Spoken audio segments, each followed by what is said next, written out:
Всем привет! Сегодня 6 декабря. Я вот приехал на дачу укрыть виноград.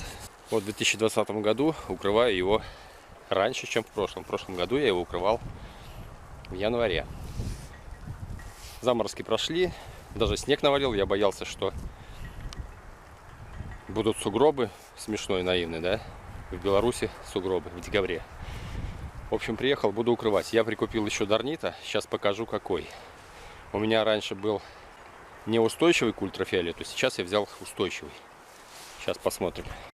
Вот, я взял 30 квадратов полиэфирный геотекстиль. Вот он такой довольно мягенький. Вот, кстати, мой старый. Это вот у меня 350-ка. Это, наверное, 400-ка был. В общем, этот был пожестче. Но он хоть не устойчивый к ультрафиолету. Вот 5 лет и хоть бы что. Он себя чувствует замечательно. Ну вот, в этот раз я вообще по дешевке его взял. Получилось 70 центов за квадратный метр. Это дешево. Раньше я брал больше $1. Поэтому будем укрывать. Ну что, в этот раз я такими полосками уже не резал, потому что немножко проблемы их состыковывать. В этот раз я перекинул полностью через проволоку. И вот промежуточные столбы я вот здесь просто сделал надрезы и перекинул. Я думаю, так будет удобнее и лучше. Единственное, может быть, зимой продает, но не суть. Даже если продает, ничего страшного с этого не будет. Вот так у меня получилось. Значит, ширина была ролика 2 метра. И, честно говоря, расточительно было разматывать вдоль, потому что большой бы обрезок был, где-то полметра. У меня где-то здесь 1,20 метр. Да, 1,25 где-то. Если пополам двухметровый резать, то не хватило бы по метру накинуть, потому что у меня 50 сантиметров высота нижней проволоки, от нижней проволоки до земли. Ну, не хватило бы, она просто повисла бы как флаг, и все. Мне надо шалашом, поэтому я взял вот эти двухметровые по 1,20 м, поотрезал и между собой шил. На работе одолжил вот такой вот мощняцкий степлер. Там вот такие длиннющие скобы. В общем, пошивал.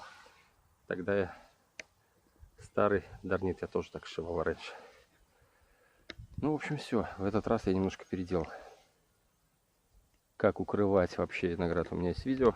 Куча видео. Поэтому ссылки будут в описании под видео и в конце ролика. Постоянно спрашивают про плотность дарнита. Я беру 350-400. В этот раз я взял 350. Можно было, кстати, и 300 взять, но там разница вот на этих 30 квадратов, там 8 рублей, по-моему, получалось. Поэтому не критично, взял поплотнее немножко. А так от 250, ну, меньше, наверное, не стоит. До 400, ну, выше не надо, это просто переплачиваете, нет смысла. Абсолютно не вижу смысла тратиться на это. Оно и так хорошо зимует. Ну, вот здесь у меня даже и прищепки эти особо не понадобились. Просто перекинул и там, где промежуточные, понадрезал. В принципе, по-моему, даже лучше получилось. Так что, наверное, в дальнейшем буду только так и делать. Для посадки я просто окучил землей. Я раньше так пробовал делать, зимует неплохо. Кое-где землей, кое-где лапником накинул. Ну, земля тоже работает хорошо. Поэтому сделал тут такие кучки. Кроты мне тут нарыли. Я вот с картофелем этих взял и понакидывал. Ну вот кое-где лапника накинул. Вот это у меня однолетки, двухлетки, которые с короткой обрезкой. Вот изящный он у меня вообще без укрытия. Вот просто пришпилит и все. Вот так он и зимует. И каждый год нормально почки все просыпаются. Он у меня не укрывной. Остальные ряды вот все укрыты. Вот такая белая.